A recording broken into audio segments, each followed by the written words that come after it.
जेका दाख़िला आहे तक़रीबन 87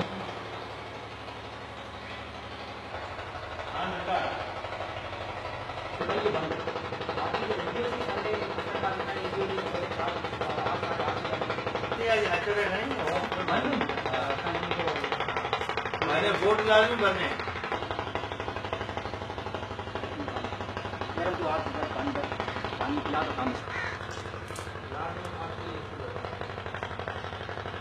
नाज़रीन हिन वक्त असां सुमार ख़ास के लिए ॻोठ ते मौजूद आहियूं जिते लाल मोहम्मद ख़ास के लिए बॉयज़ स्कूल आहे जेको तक़रीबन 2-3 महीननि खां बंदि पियल आहे। ठटे ज़िले जो हेडक्वार्टर मकली जे भरिसां ही स्कूल आहे। तक़रीबन 2 खां 3 किलोमीटर जो सफ़र थींदो हिन स्कूल ताईं पहुचण में। जॾहिं ईडीओ ऑफिस खे बि हितां 2 खां 3 किलोमीटर जो पंधु आहे, पर अफ़सोस आहे जो 2-3 महीननि खां हिते मास्तर मौजूदु न आहिनि। तव्हांखे इहो ॿुधाईंदो हलां त अहिड़ियूं तमामु घणियूं स्कूलूं आहिनि ठटे ऐं सिजावल ज़िलनि में जेकियूं बंदि पियल आहिनि। हिकु आम सर्वे आहे त 850 स्कूल ठटे ऐं सिजावल ज़िलनि जा बंदि पियल आहिनि, जंहिंजे करे हज़ारे ॿार जेके हुन पंहिंजो मुस्तक़बिल विञाए रहिया आहिनि ऐं इंतिज़ामिया कंहिं क़िस्म जो हिन हवाले सां क़दम न खणी रही आहे। हिन वक़्तु आउं पंहिंजे कैमरामैन जे तवसु सां तव्हांखे हिते जो गेट ॾेखारींदो जेको स्कूल जो मुकमल तौरु टुटियल आहे ऐं कंहिं इंतिज़ामिया खे जूं नथी सुरे। हिन में कुता बची सघनि था, गॾा बची सघनि था, पर उन खां बाद में तव्हांखे आउं गेट खां पोइ वरी हिकिड़ो कमिरो ॾेखारणु चाहियां थो जंहिं कमरे जी सूरत हाल आहे त इंतिहाई शदीद क़िस्म जी बदबू उन कमरे में मौजूदु आहे। ऐं आउं पंहिंजे कैमरामैन खे चवंदुसि त तव्हांखे हीउ कमिरो ॾेखारे जंहिंमें कंहिं क़िस्म जो फर्नीचर मौजूदु न आहे। हीउ कमिरो मुकमल तौरु ख़ाली पियल आहे, लॻे ईअं थो वीरान का जॻह आहे जेकी सालनि खां बंदि पई हुजे। असीं धरती टीवी जी स्क्रीन ते तव्हांखे हीउ मंज़र ॾेखारे रहिया आहियूं। हिते पहुता आहियूं त तव्हांखे ॾेखारियूं त इंतिज़ामिया तालीम खातो ठटे में कहिड़ो कमु करे रहियो आहे, तव्हांजे साम्हूं आहे। हिन वक़्तु असां सां गॾु उहे ॿारड़ा मौजूदु आहिनि जेके हिन स्कूल में पढ़ण लाइ बेताब आहिनि, पर मास्तर न हुजण जे करे जेके घर वेठे पघार खणनि था, जंहिंजे करे ॿार जो मुस्तक़बिल तबाह थी रहियो आहे। ऐं उन खां पोइ असां हिते जे मुख़्तलिफ़ माण्हुनि खां वीचार वरिता आहिनि, जॾहिं त असां सां गॾु मोहम्मद अली खटक मौजूदु आहे जेको तालीम जे हवाले सां जेकी हुन 17 महीननि खां जदोजहद करे रहियो आहे बंदि पियल स्कूल खोलाइण लाइ। हिकिड़ो साइलेंट एहतजाज रिकॉर्ड करे रहियो आहे, पंहिंजी बांह ते हुन कारी पटी ॿधी। हुनजो मुतालबो आहे त ठटे ज़िले ऐं सिजावल ज़िले में जेको तालीम जो क़त्लेआम आहे उनखे बंदि कयो वञे। फौरी तौरु जेका स्कूल बंदि आहिनि खोलाए वञनि त जीअं असांजी क़ौम ऐं असांजा ॿारनि जो मुस्तक़बिल रोशन थी सघे। ऐं अचो त तव्हांखे मोहम्मद अली खटक सां ॻाल्हि ॿोल करायूं था। मोहम्मद अली, तव्हां तक़रीबन 16 खां 17 महीननि खां हिन तालीम जे हवाले सां जेकी जदोजहद करे रहिया आहियो, धरती टीवी तव्हां सां गॾु आहे ऐं असां पुछणु चाहियूं था तव्हां उन में केतिरी कामयाबी हासिल कई आहे ऐं तव्हांजी जेकॾहिं इन हवाले सां तालीम खाते या इंतिज़ामिया सां राब्तो थियो आहे त उहो तव्हांखे कहिड़ो रिस्पॉन्स ॾेई रहिया आहिनि? बिल्कुल, सभिनि खां पहिरीं त आउं धरती टीवी जो शुक्रिया अदा करियां थो त सिंध जे अहिड़े हसास मसइले ते ही पहिरीं सिंधी टीवी चैनल आहे जेको अॼु असांजे हिन ॻोठ में आयो आहे ऐं जंहिं मूंखे चई आहे त तव्हां अचो आहे हिन सां ॻाल्हायो। हिन खां पहिरीं कुझु उर्दू चैनल या बाक़ी प्रिंट मीडिया मुंहिंजी इशू जी कवरेज कई आहे, पर आउं वरी बि धरती टीवी जो शुक्रगुज़ार आहियां जे हसास मसइले ते अॼु हिते पंहिंजी टीम समेत हली आई आहे। आउं पंहिंजे इशू खे तव्हांखे हीउ ॿुधाईंदो हलां त ठट्टो ज़िलो जेको माज़ी में इल्म जो मर्कज़ हो, हिते वॾी वॾी दीनी दर्सगाहूं हूंदियूं ऐं दुनिया भर जा अमीर तरीन माण्हुनि जा औलाद ठट्टे ज़िले में तालीम वठणु ईंदा हुआ। अॼु उहो ई ठट्टो ज़िलो आहे जंहिंजे अंदरि 600 खां 800 ताईं स्कूलनि खे ताला लॻा पिया आहिनि। ऐं तव्हांखे ॿुधायां स्कूल 600 बंदि हुजनि या 800 बंदि हुजनि, जेकॾहिं असां चऊं त 60 स्कूल बि बंदि आहिनि त आख़िर 60 स्कूल बि छो बंदि आहिनि? उन्हनि जी करोड़ों जी बजट अचे थी, सॼी इंतिज़ामिया आहे, ऑफिसर आहिनि, ईडीओ आहे, टीईओ आहे ऐं उन्हनि जा सेक्रेटरी आहिनि, उन्हनि जा जेके सुपरवाइज़र आहिनि, सभिनि जी मौजूदगी जे बावजूदु जेको आहे स्कूल बंदि आहिनि। ऐं आउं तव्हांखे हीउ ॿुधाईंदो हलां त हींअर जेको तव्हां पाण ॿुधाए चुका आहियो त हीउ मकली हेडक्वार्टर सां बिल्कुलु लॻोलॻि स्कूल आहे, पर जेकॾहिं तव्हां पंहिंजी टीम सां गॾु कोहिस्तानी साहिली इलाइक़नि में वञो ऐं तव्हां जेकर दूर दराज़ इलाइक़नि में वञो त हुते स्कूलनि में उताकूं ठही पियूं आहिनि, हुते माल बधियो पियो आहे, हुते कुकड़नि जो फीड पियल आहे, हुते जेको आहे हर दुनिया जी बुराई जो कम लाइ हुननि स्कूल खे सेलेक्ट कयो आहे ऐं स्कूल में कंहिं बि क़िस्म जी तालीमी जेको आहे अमल नथो हले ऐं जिते हले थो उते बि का मयार कोन्हे, जंहिंजो सबूत इहो आहे त ठट्टो ज़िलो जेको आहे उनजो नंबर रैंकिंग में पाकिस्तान में 131 नंबर ते आयो आहे ऐं सिंध जा जेका 29 अज़ला आहिनि उन में ठट्टे ज़िले जो नंबर 24 नंबर ते आयो आहे, जेको असांजे लाइ तमामु शर्म जोगी ॻाल्हि आहे, तमामु अफ़सोसनाक ॻाल्हि आहे त ठट्टो माज़ी में इल्म जो मर्कज़ हो ऐं अॼु उन ई ठट्टे जी तालीम खे तबाह कयो वियो आहे। ऐं जॾहिं तव्हां मूंखां इहो बि सवाल कयो त आउं कंहिं माण्हू सां मिलियो आहियां, त आउं तव्हांखे ॿुधाईंदो हलियां त 17 महीने खां जॾहिं खां हीअ रिबन मूं ॿधी आहे पंहिंजे हथ ते, हिन विच में 2 चकर वज़ीर तालीम निसार खोड़ो साहब सां मुंहिंजी मुलाक़ात थी चुकी आहे। हिकिड़ी चकर जेका असांजी पहिरीं मुलाक़ात हुई, वो ऑफिशियल मुलाक़ात हुई। उन में ठटे ज़िले जा 9 का 10 मोज़ज़ समाजी माण्हू हुआ जंहिंजो वफ़द हो, जेको सिंध असेंबली जे अंदरि निसार खोड़े सां 2.5-3 कलाक उन्हनि मीटिंग कई ऐं टोटल जेका इश्यूज़ आहिनि उहो उन्हनि ते एड्रेस कयूं। पर मूंखे वॾो अफ़सोस आहे त जीअं मुंहिंजे हथ ते कारी पटी ॿधी पई आहे, तीअं हुन मिनिस्टर निसार खोड़ो साहिब जी अखियुनि ते बि कारी पटी ॿधी पई हुई ऐं उनखे को बि इन शइ जो अहसासु ऐं ख़्यालु कोन्हो। ऐं निसार खोड़े खां अलावा ॿिया खोड़ सारा अहिड़ा मिनिस्टर ऐं सेनेटर्स आहिनि जंहिंमें असांजे ठटे सां ई तालुक़ रखंदड़, इन जुमशाही रोड ते पाण हींअर बीठा आहियूं, जुमशाही सां तालुक़ रखंदड़ मोहतरमा सेनेटर शशि पलिजो साहिबा सां मुंहिंजी 2 टे मुलाक़ातूं थी चुकियूं आहिनि। हू मुंहिंजे इन एहतजाज खां वाक़िफ़ आहे। ऐं उन खां अलावा ॿिया इलाही ठटे जो PS 88 जो जेको MPA साहिबु आहे, जेको हिन वक़्तु मुल्क में मौजूदु ई कोन्हे, अवेज़ मुज़फ़र साहिबु, हुन सां मुंहिंजी मुलाक़ात थी चुकी आहे। उहो सॼी शयूं ऑन रिकॉर्ड आहिनि, सोशल मीडिया ते मौजूदु आहिनि। ऐं इन खां अलावा इलाही खोड़ सारा माण्हू आहिनि जंहिंसां मुंहिंजी मुलाक़ातूं थींदियूं आहिनि। साबिक़ा DC साहिबु जेको आगा शाहनवाज़ बाबर, हुन सां बि आउं मिली चुको आहियां। ऐं मौजूदा जेको DC साहिबु आहे नदीमुर रहमान मेमन, हू बि मूंखे मुख़्तलिफ़ तक़रीबात में ॾिसी चुको आहे। ऐं जॾहिं हुन अची सीट संभाली हुई, असां हुनखे वेलकम करणु वियासीं, तॾहिं बि हुन मूंखे ॾिठो, पर हुननि खे बि तौफ़ीक़ न थी। ऐं को चरियो कोन आहियां, ऐं माशाअल्लाह हिकिड़ो पढ़ियल लिखियल समाजी माण्हू आहियां। ऐं हिकिड़े इदारे में एडमिनिस्ट्रेटर जी पोस्ट ते वेठो आहियां, पोइ आउं छो ई पटी ॿधी पियो हलां। हर शादी में, हर मुरादी में, ईद उल फितर हुजे या ईद उल ज़ुहा हुजे, कहिड़े बि ॾींहं ते मूं इहे पटी खे न लाथो आहे। छो मूं अहद कयो आहे जेसिताईं ठटे जी जेका तालीम जेका तबाह आहे उहो बहाल न थींदी, ठटे जा तमामु तालीमी इदारा वापसि कोन खुलंदा, ठटे में क्वालिटी एजुकेशन कोन थींदी, एजुकेशन रिफॉर्म्स कोन थींदो, तेसिताईं मूंखे 17 महीना छा 17 साल बि थी वेंदा।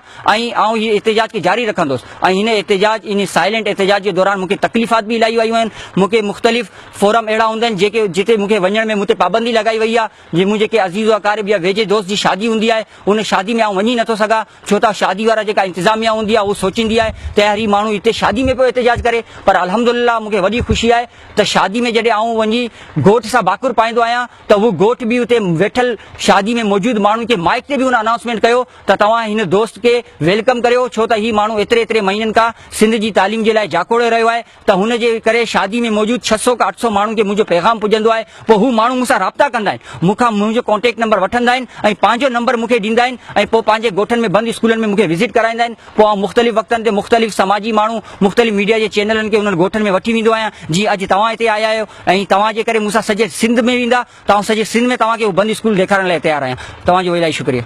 अलाही कॾहिं खां स्कूल बंदि पियो आहे तव्हांजो? तव्हां हिते रहवासी आहियो? साईं आउं हिते हिन ॻोठ जो रहवासी आहियां। हीउ स्कूल जेको आहे सो 3-4 महीननि खां बंदि आहे, छो त जॾहिं आउं हिन स्कूल में ख़ुदि टीचर थी रहियो आहियां, फीडर टीचर जे हवाले सां असांजी जेका गवर्नमेंट जा सियासी इंतकाम वठी करे फीडर टीचरनि खे निगलेक्ट करे छॾियो।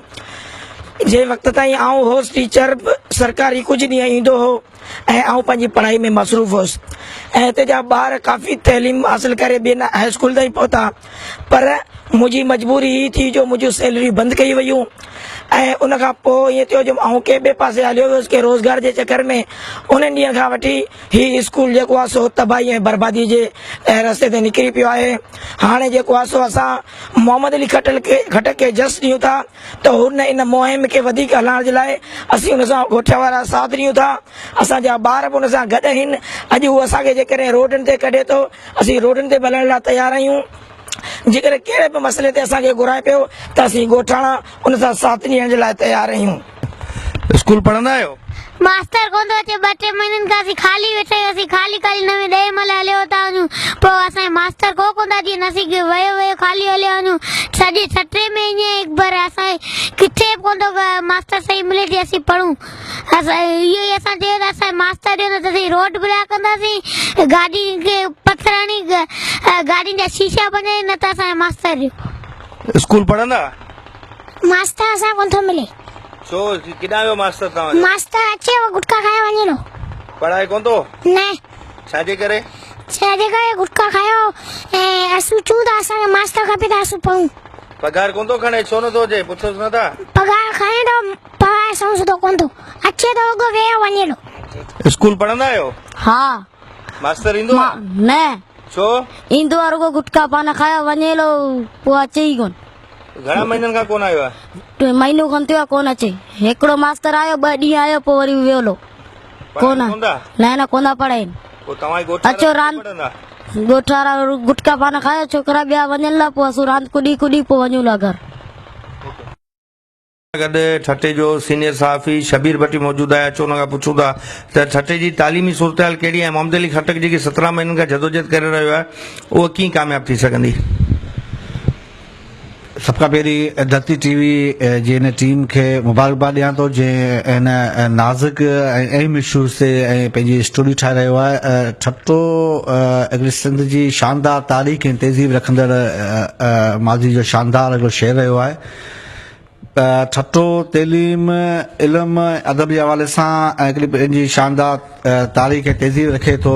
हिते 400 खां वधीक जेके दर्सगाहूं जेके यूनिवर्सिटी जो दर्जो हासिल हो, पर मौजूदा वक़्त जेकी ठट्टे जी तइलीम जे हवाले सां जेको जाइज़ो वठंदासीं त उन में ठट्टे जी तइलीम हथ वठी पोइ धिकी वई आहे। स्कूल बंदि पिया आहिनि। तक़रीबन असां जेके फिगर आया आहिनि उहे 600 खां वधीक स्कूल आहिनि जेके किन सबबनि जे करे या तव्हांजे ज़िले इंतिज़ामिया जी ग़फ़लत, तालीम खाते जी करप्शन या चूंडियल नुमाइंदे जी मुसलसल लापरवाही जे करे इहे स्कूल बंदि पिया आहिनि ऐं हज़ारें लखें ॿार जेके असांजा तइलीम जहिड़े ज़ेवर खां महरूम आहिनि, जेको ॾाढो ॾुख जो अमल आहे। ऐं इन हवाले सां मुख़्तलिफ़ फोरमनि ते एहतजाज बि थींदा रहिया आहिनि। ताज़ो गुज़िरियल 16-17 महीननि खां वठी असांजो हिकिड़ो नौजवान समाज सुधारक ऐं सहाफ़ी मोहम्मद अली खटक जे अंदाज़ जे हिसाब सां जेके एहतजाज कयो आहे, ॿांह ते कारी पटी, इहो यकीनन हिकिड़ो वॾो क़दम आहे। ऐं इन हवाले सां हुन दोस्त खे असां जस ॾींदासीं। गॾोगॾु असां इहो बि चवंदासीं त तालीम रुॻो हिकु फ़र्द जो मसइलो न आहे। तालीम असांजे ईंदड़ नसलनि ऐं असांजे जो वॾो सुवाल आहे, उनखे उन हिसाब सां नज़र में ॾिठो वञे ऐं सिंध हुकूमत खे घुरिजे त हिन जेके मोहम्मद अली खटक समेत जेके ॿिया जेके दोस्त ऐं जेके एहतजाज करे रहिया आहिनि या तइलीम जो किरंदड़ मयार आहे उन जो नोटिस वठी ऐं ठटे ज़िले बंदि पियल स्कूलनि खे खोलियो वञे त जीअं हितां जा हज़ारे ॿार तइलीम हासिल करे सघनि ऐं ठटे ज़िले खे माज़ी जो जीअं वरी उहो तइलीम जो उरूज मिली सघे जेको ठटे जो माज़ी रहियो आहे। जी महिरबानी। तालीम जे हिन अहम मसइले ते ॻाल्हाइण लाइ असां सां गॾु हिन वक़्तु ठटे जो मशहूरु अदाकार सहाफ़ी अकबर दलवानी साहब मौजूदु आहिनि। अचो हुननि खां पुछूं था त मोहम्मद अली खटक जी जेकी 17 महीननि जी जदोजहद आहे तालीम जे हवाले सां, उनखे उहो कीअं था ॾिसनि ऐं ठटे जी तालीम जेकी 80% असीं सम्झूं था त मुकमल तौरु तबाह थी चुकी आहे, हिन हवाले सां कीअं क़दम खणणु घुरिजनि, हुकूमत कीअं नोटिस वठे। जी अकबर साहब। साईं, ठठो जेको तइलीम जो हिकिड़ो तमामु वॾो नालो रहियो आहे तारीख़ में, पर अफ़सोस सां चवणो थो पवे त जेके असां वटि सियासी मुदाख़लतूं थींदियूं रहियूं आहिनि, जंहिंमें असांजा टीचर हज़रात सियासी मुदाख़ल तहत भर्ती थिया आहिनि, उहे ड्यूटी न करण जी वजह सां ऐं करप्शन जी वजह सां असांजी ठठे ज़िले जी तइलीम तबाह थी चुकी आहे। तक़रीबन न हुजण जे बराबरि आहे। सरकारी स्कूल में को बि माण्हू पंहिंजे ॿार खे जेको आहे दाख़िल करण तयारी न आहे। हिते जेको हिकिड़ी ॻाटी टोड़ फीसूं वठनि था प्राइवेट स्कूल वारा, उहे वरी असांजी मादरी ज़बान सिंधी खे तबाह करे छॾियो आहे। उहा इंग्लिश ते उनजो ज़ोर आहे ऐं असांजी सिंधी ॿोली खे तबाह कयो पियो वञे। उन सां गॾोगॾु असांजी तइलीम तबाह थी चुकी आहे। मोहम्मद अली खटक खे आऊं सलाम पेश कंदुसि त जंहिं हिन हिकिड़े वीचारे जेका जदोजहद कई आहे, उहो बस हुजे, गाॾी हुजे, मुसाफ़िरखानो हुजे, का VIP गैदरिंग हुजे, का शादी हुजे, मुरादी हुजे, उते उहो पटी ॿधी हिकिड़ो एहतजाज रिकॉर्ड कराईंदो पियो हले। ऐं हिन तइलीम जे जेको आहे अहम इशू ते हुन एॾी त वीचारे जदोजहद कई आहे, एॾो त हुन जेको आहे तकलीफ़ूं बि सठियूं आहिनि, पर हुन जेको हिन धरती जो, हिन ज़िले जे, हिन सिंध धरती जो हिकिड़ो जेको हिलाली पुटु चइजे, जेको नमक हिलाल चइजे, जे हिन धरती खाई हुन हिकिड़ो आवाज़ु उथारियो आहे। अफ़सोस सां चवणो पियो त असांजा हिते जेके वोट वठी था वञनि सियासतदान ऐं हिन धरती सां लाॻापियल जंहिंजी ॿोली बि उहा सिंधी आहे, उन्हनि जी जदोजहद खां हिन जी 10 दर्जा जदोजहद मथे आहे।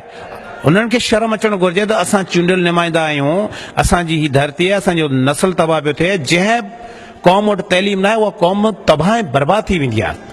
ऐं ही तइलीम हिकिड़ो अहम इशू आहे जंहिं ते सॼियूं सियासी तंज़ीमूं ख़ामोश, हिते समाजी जेके तंज़ीमूं पाण वॾियूं वॾियूं उहे ख़ामोश, चूंडियल नुमाइंदा ख़ामोश, क़ौम परस्त जेके पाण खे सड़ाइनि था सिंध जा ख़ैर खां उहे ख़ामोश। रुगो ॻाल्हि करण ताईं इहा चीज़ कोन्हे, हिकिड़ी अमली कमु हूंदी आहे। अमली कम में मोहम्मद अली खटक तमामु वॾो क़दम खयो आहे। असां हुनखे सलाम पेश था करियूं ऐं असां मोहम्मद अली खट्टर खे यकीन था ॾियारियूं त असांजो बि जेतिरो बि हिसो हूंदो उन सां इन जदोजहद में गॾु हूंदा तूं पाण खे अकेलो न सम्झे असां बि वरी बि इन जदोजहद खे पाया तकमील ताईं पहुचाए ऐं कॾहिं न कॾहिं हिन हुकुमरान खे इहो शर्म ज़रूरु थींदो त हीउ बुनियादी असांजो मसइलो आहे सिंध जी तइलीम जो ज़िले ठठे जी तइलीम जो जे क़ौम वटि वरी चवंदुसि तइलीम न आहे उहा क़ौम तबाही बर्बाद थी वेंदी आहे ख़ुदा पंहिंजी तइलीम खे बचायो तव्हां हिते मौजूदु मुख़्तलिफ़ माण्हुनि जा वीचार ॿुधा असां तव्हांखे स्कूल बि ॾेखारी लाल मोहम्मद ख़ासकेली स्कूल जेकी मुकमल तौरु बंदि आहे 2-टे महीननि खां हुते को टीचर मौजूदु न आहे ॿारनि जो मुस्तक़बिल तबाह थी रहियो पर हीअ त हिकिड़ो असां तव्हांखे हिकिड़ी स्कूल ॾेखारी आहे ठठे जूं 850 खां मथे स्कूलूं ठठे ज़िले जूं बंदि पयूं आहिनि ऐं उन्हनि जो छा थींदो उन ॿारनि जे मुस्तक़बिल जो छा थींदो हीउ मोहम्मद अली खटक हिकिड़ो उहो माण्हू आहे जेको 17 महीननि खां ई जदोजहद करे रहियो आहे क़त्लेआम तालीम जो बंदि कयो इन हवाले सां हुन जी जदोजहद आहे धरती टीवी टीम उन वटि पहुती असां हुन सां हर क़िस्म जो ताउन करण जी यकीन दयानी कराई आहे इंशाअल्लाह हुनजे हर अमल में धरती टीवी तइलीमी हवाले सां हुन सां गॾु हूंदी कैमरामैन MS कुंभार सां गॾु सईद गुलशाह धरती टीवी ठठो।